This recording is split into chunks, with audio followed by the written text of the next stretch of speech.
Guys আজি evening ক'ত আহি আছোঁ গম পায়নে? ক'ত সোমাব? মই ক'লেহে গম পাব। আজি আহি আছোঁ আমাৰ যোৰহাটৰ মেলেঙত নতুনকৈ বনোৱা কেম্প এণ্ড গ্ৰাউণ্ডত। প্ৰথমে আমি টিকেটটো কৰিলোঁ, লোৱাৰ পিছত আমি তিনিটা ভিতৰলৈ সোমাইলোঁ। চাওকচোন ভিউটো কি যে ধুনীয়া। প্ৰায় সন্ধিয়া হওঁ হওঁ হৈছে আৰু ইয়াৰ চাৰিওপাশে এনেদৰে এটা সৰু সৰু ঘৰ আছে য'ত থকাৰ সকলো সুবিধা আছে। আপোনালোকে থাকোঁ বুলি ক'লেও থাকিব পাৰে। আৰু আমাৰ এইকেইজনে ভিতৰলৈ দৰ্জা খুলি ভিতৰটো এবাৰ চাই আহিছে।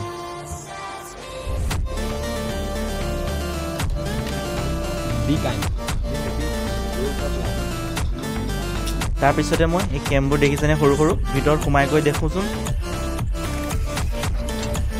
এই দুজনে লুকা ভাকু খেলি আছে। তাৰপাছত এটা লাইব্ৰেৰী আছে য'ত আপোনালোকে বেলেগ বেলেগ কিতাপ দেখিব পাব আৰু কেইটামান ট্ৰফি। আৰু ওপৰৰ পৰা চাওকচোন ভিউটো, বা কি যে সুন্দৰ। আৰু এটা কথা কোৱাই নাই, ইয়াৰ ভিতৰতে ৰেষ্টুৰেণ্টো আছে। আমি এনেদৰে ৰেষ্টুৰেণ্টত বস্তু অৰ্ডাৰ দিলোঁ, দিয়াৰ পিছত আকৌ ফটোশ্বুট আৰু ভিডিঅ' বনাবৰ কাৰণে বাহিৰলৈ আহিলোঁ।